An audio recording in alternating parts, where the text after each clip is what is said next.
And what I wish to highlight here is that these treatments, especially the hormonal treatments, they are focused on the estrogen dependence of endometriosis.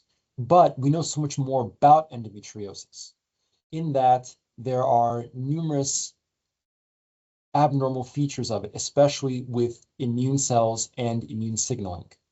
Next slide, please.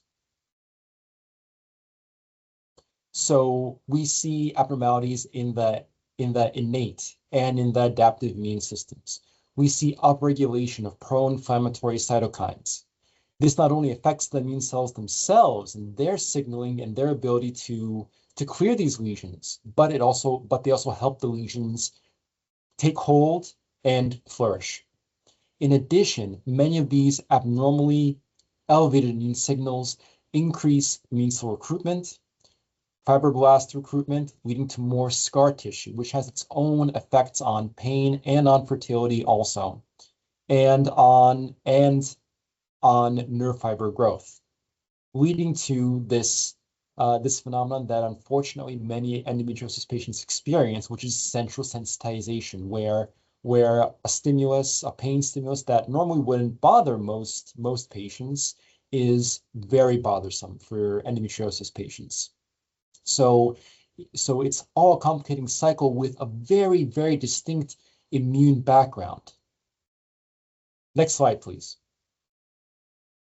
Begs the question, what are we doing to address this? What can we do to address this?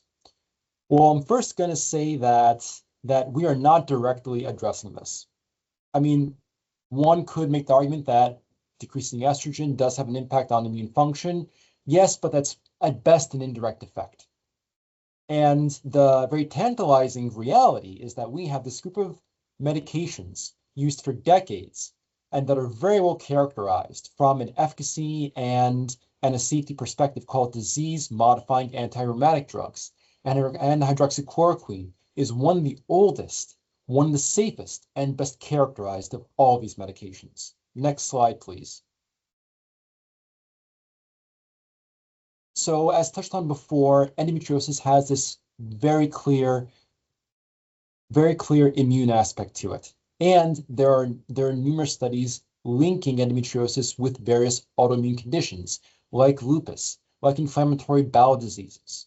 And there's more and more data, and I just have to mention a paper that I did with my colleagues back at Yale. It was a Lancet review emphasizing that endometriosis, it's a systemic inflammatory disease.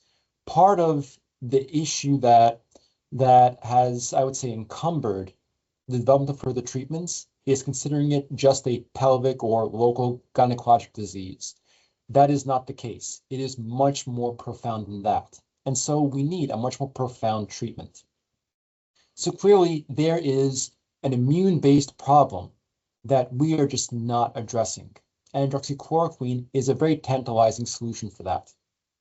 So we're replacing or supplementing hormone modulation with immune regulation.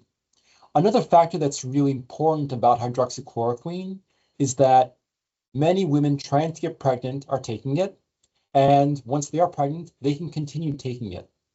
So hydroxychloroquine offers the chance to have an endometriosis treatment that allows women to finally conceive while taking it and to continue taking it while they're pregnant, because it is very safe and very well characterized in pregnancy.